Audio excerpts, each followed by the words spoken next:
If you have your Bibles, and I pray you do, the 90th division of the Psalms. Give me a little bit more, just a pinch more. There we are. This a pinch more, yeah.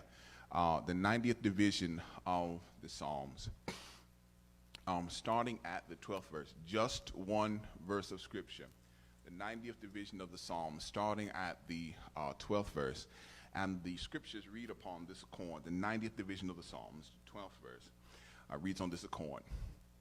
So teach us to number our days, that we apply wisdom to our hearts. So teach us to number our days, that we might apply our hearts unto wisdom. That we might apply our hearts unto wisdom. I want to talk just for a moment this morning from an idea. I can count on God. I want to talk for a moment this morning from the idea I can count on God.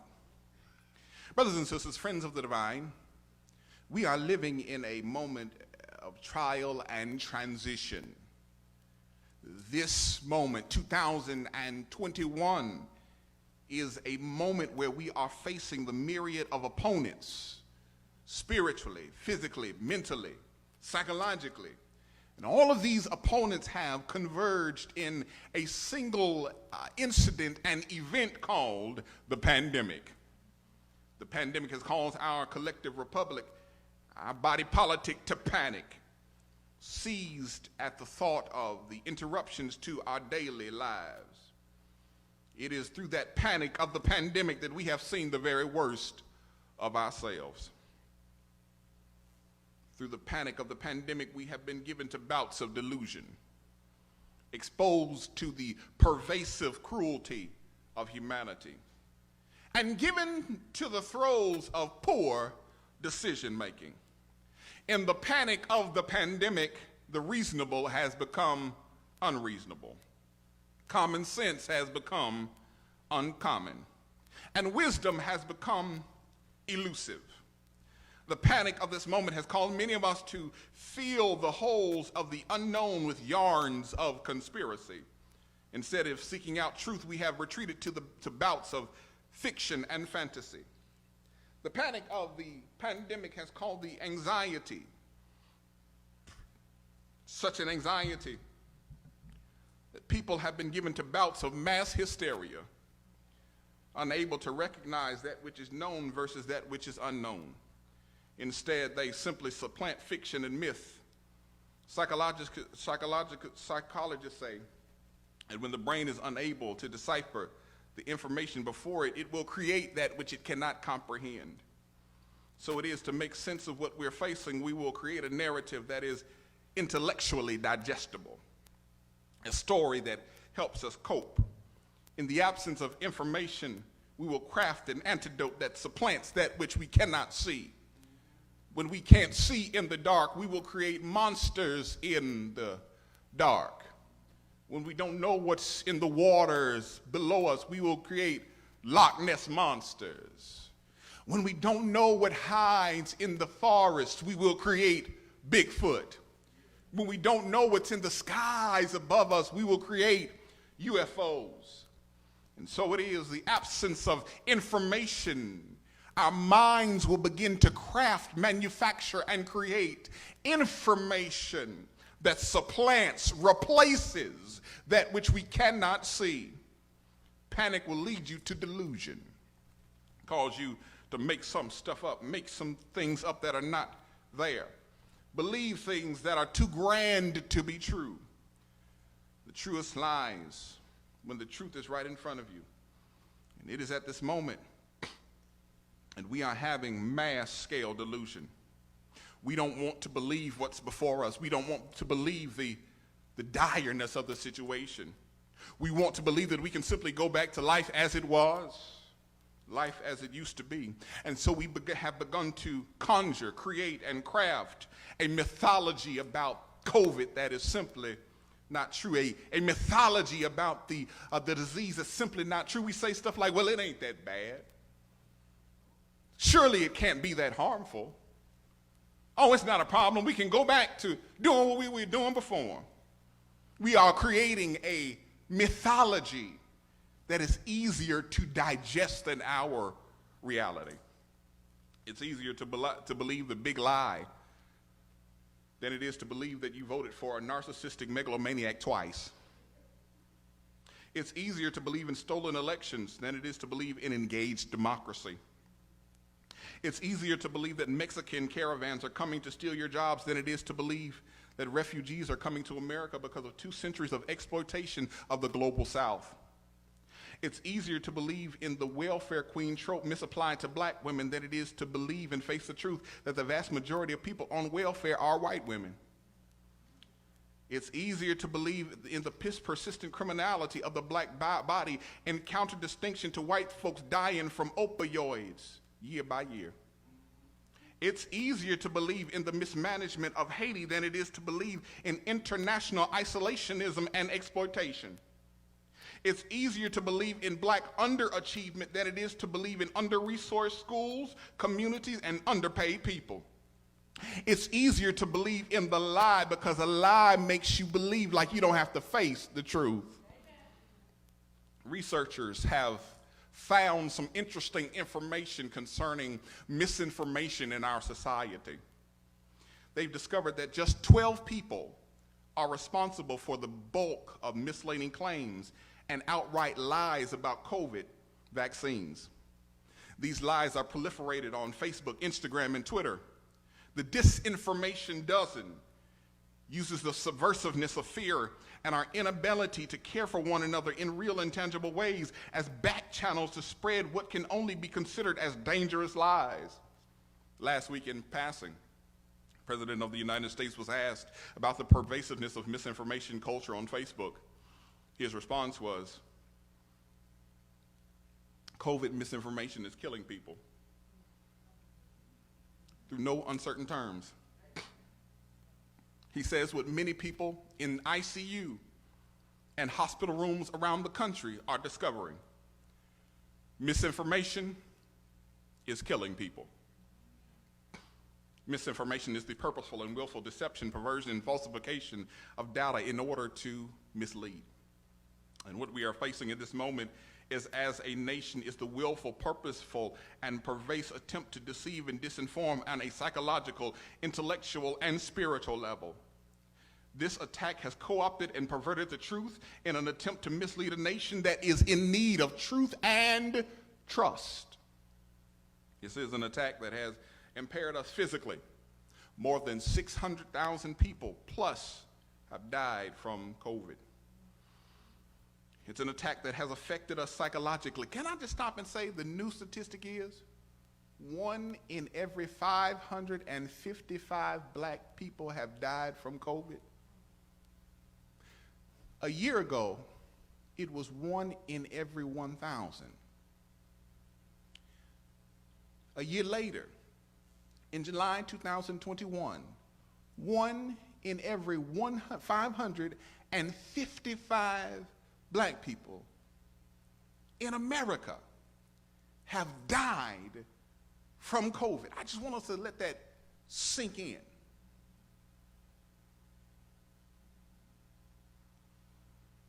It's an attack.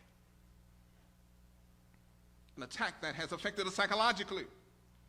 Trusted institutions have been rendered faulty.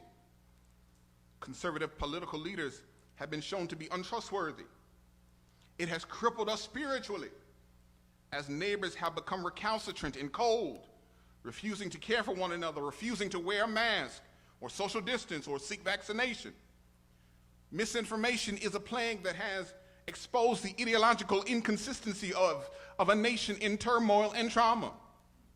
Listen, the same people who cover their mouths when they cough or sneeze won't wear a mask. Same people who believe in personal space and tell them to give me 3 feet, don't believe in social distance and won't give you 6. The same people who were required to be vaccinated before they went to elementary school believe that it's a government conspiracy, sham, a plot to inject you with a microchip. Brothers and sisters, friends of the divine, This is a perversion and pervasiveness of misinformation that's caused us to abuse relationships that we have cultivated from decades of friendship and care. On a daily basis, many of us receive articles and posts and memes in our Facebook Messenger. On a daily basis, I receive no less than 10 articles, memes and posts from people that I love and support and esteem, purporting the side effects to vaccination as magnetism and sterilization and all kinds of things. These back channels of misinformation, they won't put it on your timeline, but they'll sneak it to your inbox. Have you heard about this? It's become so pervasive, I have deleted Messenger off of my phone. I've not responded to any more messages on Facebook because I simply don't have the intellectual room to manage such chaos and calamity. I no longer have the spiritual wavelength to entertain lies as if they are the truth. If you send me that, what am I supposed to send you back?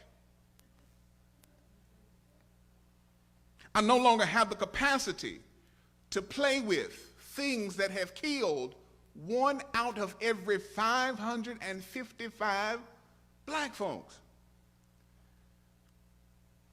Brothers and sisters, friends of the divine, I want to ask a question this morning that deals with the state of our minds.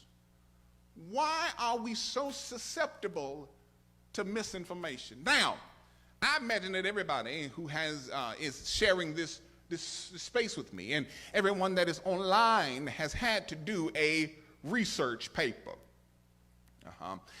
And your English professor, either in high school or college, told you that before you purport something as a fact, you need to have at least how many sources? At least 2 sources that counteract that which you have purported as a fact. Now, I'm just asking because it seems as if our high school and college English professors have prepared us to combat a life of misinformation. Why aren't we checking our sources? Why are we so susceptible? Not just folks in the world, as my grandma would say, but folk in the church. Why are we so susceptible to misinformation and disinformation campaigns? Why are we so open to deception? Why are we so ready to be lied to and misled? The scriptures tell us that we have become susceptible to misinformation and disinformation because wisdom has not been applied to our hearts.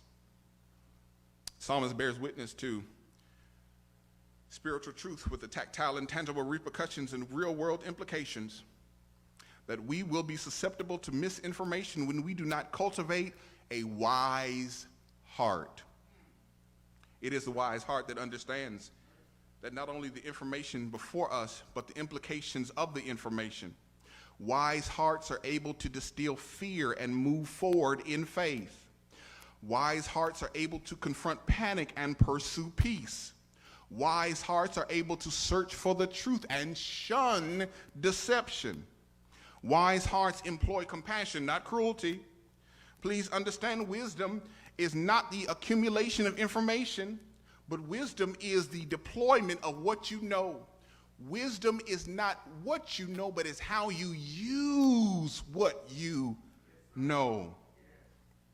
So it is that what we are attempting to cultivate is not just people who know a lot, but we are attempting to cultivate people who know what to do with what they know. Don't just want smart people. We want wise people. And that's a good place to pause because so often our importance is associated with not just what you know or how you use it, but our importance in our everyday lives. We look at people who are important as people who have a lot. And so it is that importance is associated with the accumulation rather than the deployment. Importance is associated with our wealth, not our worth. And so it is that we've been led to believe that our personal wealth makes us worthy. There are a lot of people who have a lot, but the acquisition of the thing is not wisdom. That's why we got to be careful of the voices that we give credence to, because anybody that's greedy will have a lot. That don't mean that they're wise. Anybody that steals will have a lot. That doesn't mean that they're wise. It's plenty of folks got that PPP loan and were millionaires for 2 days. And today, they're in the custody of the Federal Bureau of Investigation.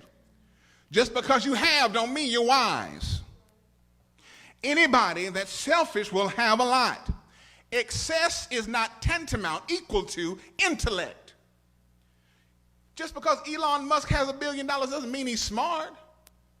It means that his father was a millionaire. It means that they don't pay their workers a livable wage. Having a lot and being a lot are two different things. Here it is. We have to be careful about the voices that we give credence to, the voices that we give authority to, because just because you have accumulated mass assumptions of wealth does not mean that you are wise, and it does not mean that you're prophetic. And this is the word for church folks today. You got to be careful of those that you give credence to. Just because they have a big church or a big platform or a whole bunch of money or a whole bunch of campuses does not mean they have wisdom. It does not mean that they are a prophetic voice. Some of these folks ain't talking about the gospel. Some of these folks don't care about Jesus, and some of these folks don't care about you. We have to be careful. Just because you have a lot don't mean you are a lot.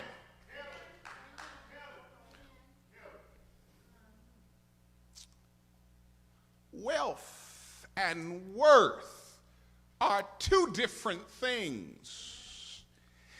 And those of us who abide in the kingdom of God, we have to be careful of seeking wealth when God is trying to give us worth. Text compels us to ask that which is urgent in the moment. How do we work towards the development of wise hearts? Hearts that will be able to hear misinformation and distill truth from lies. How do we develop wise hearts? Hearts that'll be able to know when somebody's trying to hustle you. How do we develop wise hearts? Psalmist says that the pathway to developing wise hearts is found within the skill of learning to count our days. Psalmist is not referencing the mathematical utility of counting. It's not about numerology, but rather the psalmist is suggesting that counting is actually the activity of being able to take inventory of our lives. And once we're able to take an inventory of our lives, our hearts will grow wise, because we'll be able to decipher the worthwhile from the worthless. Just because something is in your life doesn't mean it's worthwhile. There are some things occupying space. That doesn't mean that they are worthwhile. Some things that we treasure doesn't mean that they're worthwhile. Some things we glorify doesn't make them worthwhile. It could be possible that we have been socialized to believe that the cost of a thing means its worth. But the reality is there are some cheap things that cost a lot. It's worthless when it adds nothing to your life. It's worthless when it adds nothing to your health. It's worthless when it does not protect your peace. It's worthless when it does not restore you. It may have a tag, a title, a brand name, a designer, but if it requires your time keeping it, but it don't keep you, it's worthless. And that's why the saints used to sing this song, "This joy that I have, the world didn't give it to me. And if the world didn't give it, the world can't take it away." And that's a good word for somebody on this Sunday morning. They can't take away what God has given to you. They can't take your joy, can't take your love, can't take your peace, can't take your happiness. And I'm glad this morning that the Lord is showing us what's worthwhile from what's worthless. That's why they can't steal your joy. The psalmist says that a wise heart is able to discern value, able to differentiate the worthwhile from the worthless. So it is in the 90th division of the Psalms. The psalmist is exploring the difficulty of discerning misinformation.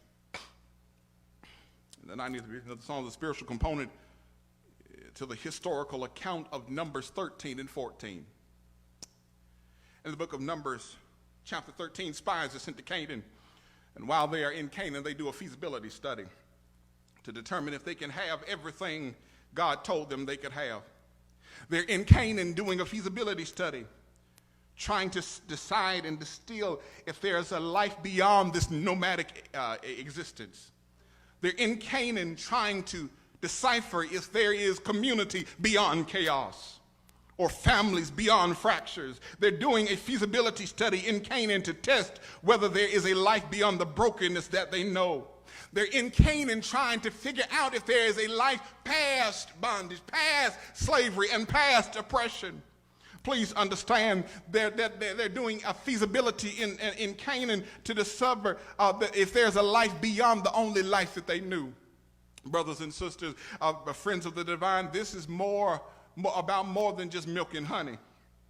It's about more than just a promised land. It's about more than just stable housing. It's about more than simple words written on a tablet. Children of Israel are doing a feasibility study trying to discover if there is life beyond brokenness. And this is a good word for folks that have grown up in toxic environments, for folks that have come from broken homes, folks that did not know loving relationship and are trying to carve a path forward because they don't want to repeat cycles of brokenness and bitterness.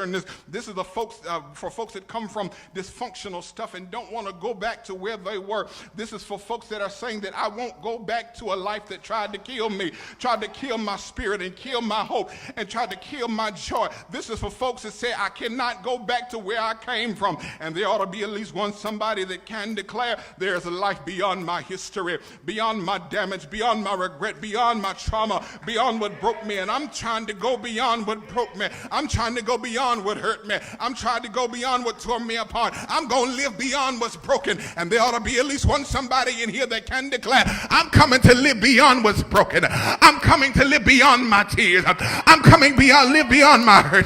I'm coming to live beyond my disappointment. I'm coming to declare there is a life for me beyond my brokenness. They're in Canaan trying to decipher, can I have a life that God told me I could have? This ain't about the milk and honey. I want to know if I can have everything God told me I could have. They're in Canaan. They're asking themselves questions. Can I let go of Egypt?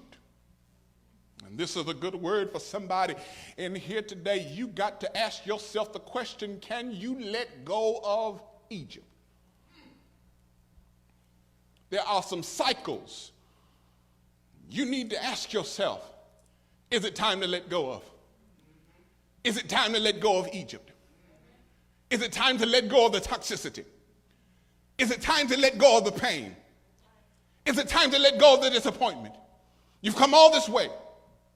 God has done so many things in your life. Open door after open door. But the question for you is not will you go back? Because sometimes you can carry Egypt with you. And what God is trying to do in your life is tell you to let Egypt go. I brought you out of it, but I'm telling you to let it out of you. Get Egypt out of you. Get the bondage out of you. Get the brokenness out of you. Get the abuse out of you. God is saying, let Egypt go. Let those things that bound you go. Let those chains go. Let those go. It's time to let Egypt go. Here it is. They're in Canaan, trying to decide if God can do everything God said God would do.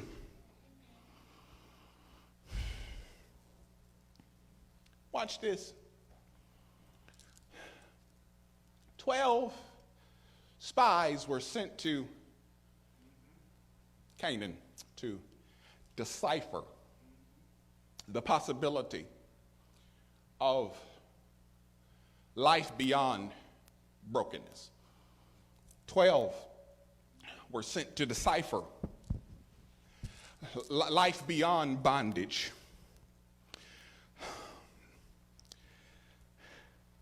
They're trying to decipher if there's feasibility for us to have the life God told us we can have. Watch this, be careful, this is the important part. Because too many of us have interpreted theology as a personal ideology. Theology is never sent to a person. It's sent to a people. When Moses addressed Pharaoh, he didn't say, let me go. He said, let my people go. You ain't picking up what I'm putting down. Theology is always addressed to the liberation of a people. And so the question that we have is not whether I can be blessed. The question that we have is, can we be blessed? Because theology is never sent to a person, it's sent to a people. And so here it is, they are trying to decipher and decide, can we have everything God told us we could have? Please understand they're seeking to differentiate between the desires of the individual and the potential of the community. And that's a salient question for a society like America today. A society that makes excuses for its cruelty, but does not make accommodations for compassion. That's a question for us today. A country that lives and tells us that everybody can't be cared for. That's a good question for us today that lives in a place where people don't have a livable wage. That's a question for us today. In a city like Durham, where a teacher's salary can't afford a home, that's a question for us today. Because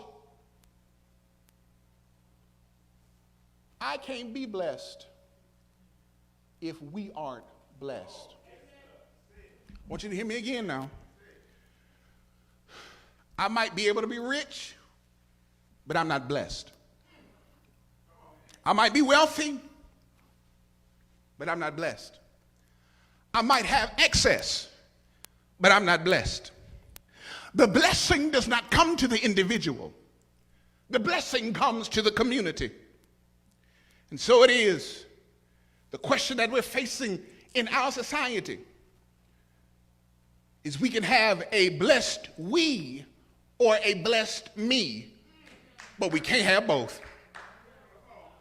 Because everything that God has said as a promise is to God's people, but it's not to God's individuals. God said, we, not me. So it is, they're right here in the city trying to discern the possibilities of verdant societies, trying to discern the possibilities of a blessed and flourishing people. They're looking at the city, they're overwhelmed by the enemies, seeing how enormous the challenges are. And brothers and sisters, I do want you to understand there are enormous challenges to a people being blessed. There are too many enemies, too many mountains, too many challenges, too many adversaries, too many hardships, too many heartbreaks, too many disappointments. They have too much against them. And at the conclusion of their feasibility study in the land of Canaan, they look at Moses and they say, it is impossible. 13, chapter 14. 10 people are reporting the hopelessness of the situation. 10 people in chapter 14 are telling us that it cannot be done. 10 people in chapter 14 are saying that there's no way that we can live how God has chosen us to live. That's when Psalms 90 comes in. Chapter 13 and 14 was a survey of the exterior, but Psalms 90 is a survey of the interior. The psalmist's emotional survey is dynamically different from their cognitive survey because the exterior does not compensate for the emotional information. Psalms 90 is the inner discourse of the outer condition because the mind of the worshiper works on two levels, the seen and the unseen. And so it is that there is an outer discourse, but there is also an inner discourse. And what goes on the inside is not the same thing that goes on the outside. That's the reason why I can praise God in the midst of pain, because what's going on the inside is not the same as what's going on the outside. That's why I can worship when I'm weary, because what's going on the outside is not the same as what's going on the inside. That's why I can shout when I'm sad, because what's going on the inside is not the same as what's going on the outside. That's why it's a good place to give God praise, because the song says there's something on the inside working on the outside. I'm confident not in what I see, but I'm confident in what's going on the inside of me. I don't have strength in what I'm in, but I have strength because of what's in me. I'm not shouting because of the situation I'm in, but I'm shouting because of what's in me. And there ought to be somebody that can declare, if you see me shouting, if you see me praising, if you see me dancing, if you see me worshiping in the storm, you ought to go and help the storm, because my shout is evidence that God has given me some inside information. And there ought to be somebody in the house today that can declare, my worship is because of inside information, my praise is because of inside information, my celebration is because of inside information. I lift my hands because of inside illustration. I give God glory because of inside information. They laid me off, but I got inside information. They took the house, but I got inside information. They acting crazy, but I got inside information that this joy that I have, the world didn't give it to me. I got inside information. Here it is, and I'm done. In chapter 13, they look at their obstacle. In chapter 14, they said it cannot be done. But in Psalms 90, they heard a word that says wisdom comes when you learn how to count. The psalmist is encouraging them to consider their journey with God up to this point. Consider every time they were counted out. Consider every time they were outmanned, every time they were outpowered, every time they were overwhelmed. Consider every time the obstacle was too great and the valley was too dark. Consider all the times they gave up on you. Consider all of the storms that you went through. Consider all the times that you were broke as a joke. Consider all the times they were laughing at you. Consider everything that you've been through. Every time they thought you were down for the count. And God says, remember when they counted you out, you still counted on me. And if I showed it to you, I can give you strength to overcome. If I showed it to you, I can give you victory. If I showed it to you, I can give you. If I showed it to you, I can make you overcome. If I showed it to you, you'll come out on top. Is there anybody in this place that's in faith today? If I showed it to you, God can give me the glory. God can give me the victory. And that's a good word to folks that's been counted out. You can still count on God. It's not my pocketbook, but I'm counting on God. It's not my employment, but I'm counting on God. It's not my zip code, but I'm counting on God. They gave up on me, but I'm counting on God. I got a bad diagnosis, but I'm counting on God. There ought to be somebody in this house that can declare they walked away, but I'm still counting on God. Turn to your neighbor and tell your neighbor, I can count on him. I can count on him in the good. Yes, Lord. I can count on him in the bad. I can count on him. Good evening, Count Temper. I hope the Lord bless you real good. But is there anybody in here that knows I can count on the Lord? Has it ever been dark? I can still count on him. Has there ever been storms? I can still count on him. Have you ever been down? I can still count on him. Say yes. Count on him.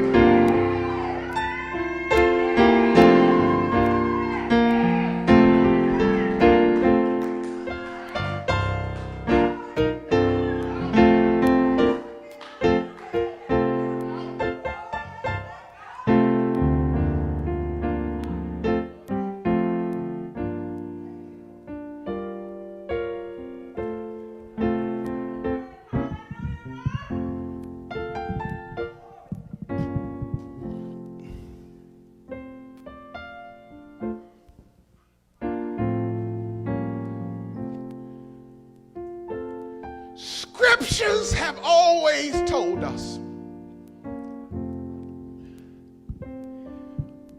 when you start counting, you got to be careful messing with the saints. Book of Revelation said, then I saw a number that no man could number.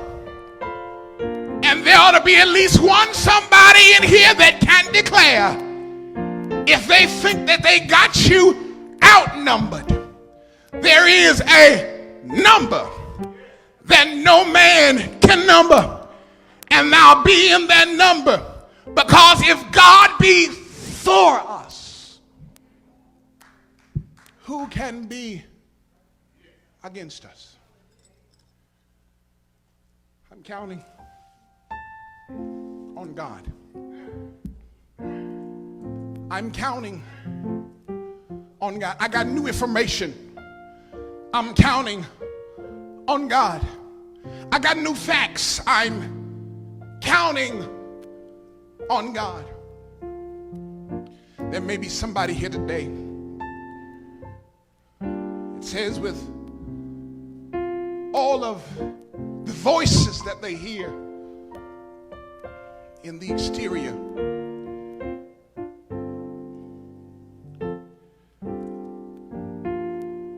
I'm listening for the voice that says, let not your heart be troubled. We pray for this nation in this time. This is a conflict that we're going to have to confront. But the Lord will give us the strength to pursue truth in this hour. There may be somebody that's heard the voice